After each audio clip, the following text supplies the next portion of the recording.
Divorce is often described as the end of a relationship, a legal closure, a signature, a settlement. But beneath the surface lies a transformation the world rarely sees. Because divorce doesn't just separate two people, it separates a man from the identity he once lived through. The real story of divorce begins not in courtrooms, but in the quiet moments afterward. In the empty apartment, the untouched pillow, the unfamiliar silence, and in the question no one prepares men to face: who am I now? From a psychological standpoint, divorce can trigger one of the deepest identity crises a man may ever experience. For years, many husbands unconsciously connect their sense of meaning to roles: the husband, the provider, the protector, the partner. When the marriage ends, these roles evaporate overnight. With no warning, the identity that once felt solid becomes fragile, undefined, and hollow. Studies on post-divorce adjustment suggest men struggle more with loneliness and emotional recovery than women, not because they feel heartbreak more intensely, but because their emotional worlds are often less supported by social structure. Most men are never taught how to grieve relationally. They're taught how to perform, how to provide, how to endure, but not how to process loss.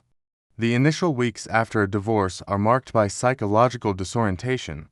The brain, conditioned for years to operate in terms of we, must now abruptly revert to I.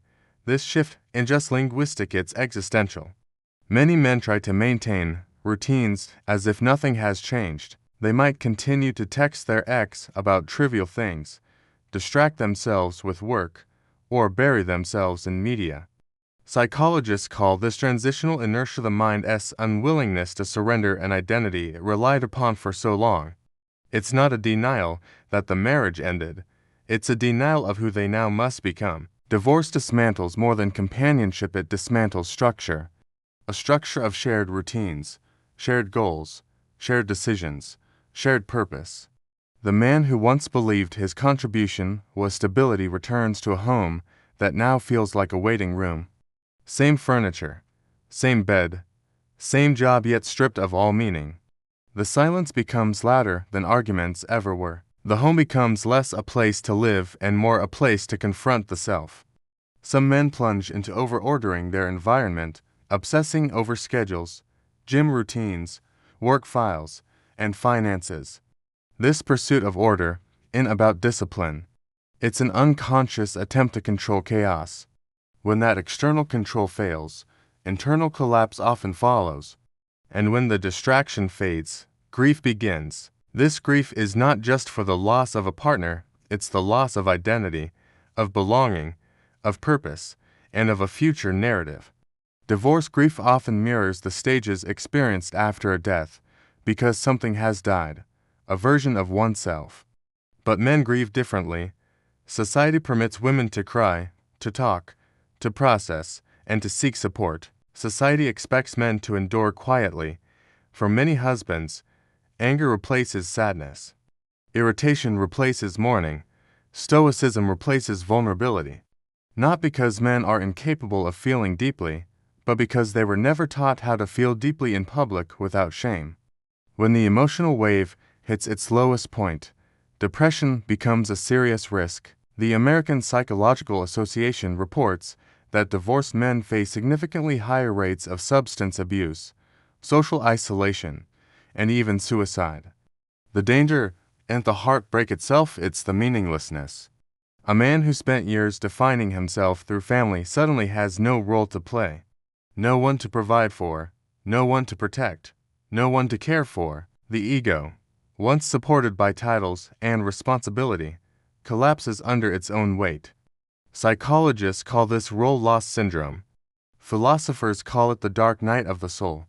Carl Jung described this as the moment when all external identities shatter, forcing a man to confront the authentic self beneath them. Divorce becomes an ego fracture.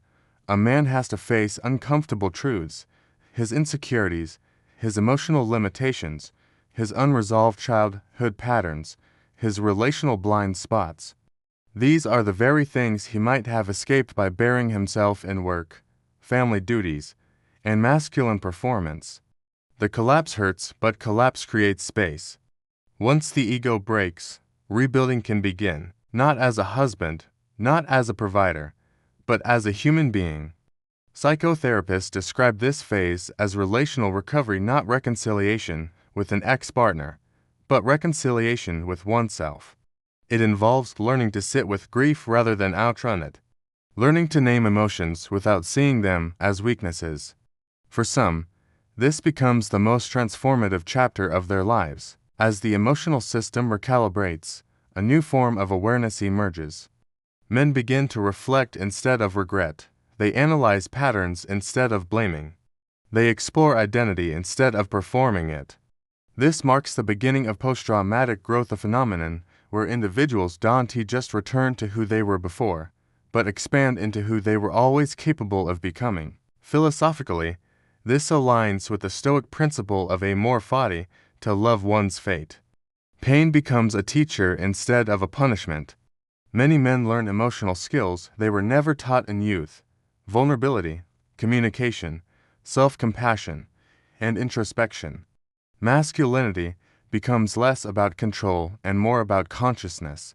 Eventually, after months or years, a divorced man reaches reconstruction. He begins to redefine meaning not through titles, but through values.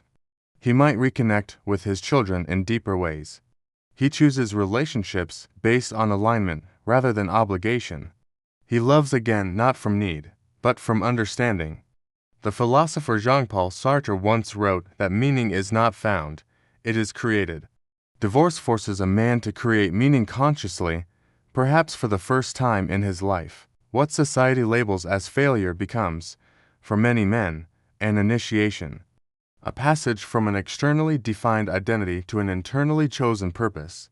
So, what really happens to a husband after divorce? He breaks, he struggles, he questions, he grieves in silence. And if he is willing to face that silence rather than escape it, he grows. Divorce doesn't end his story. It begins the chapter where he finally meets himself, and perhaps for the first time, learns how to live not as a role, but as a man. Thank you for watching.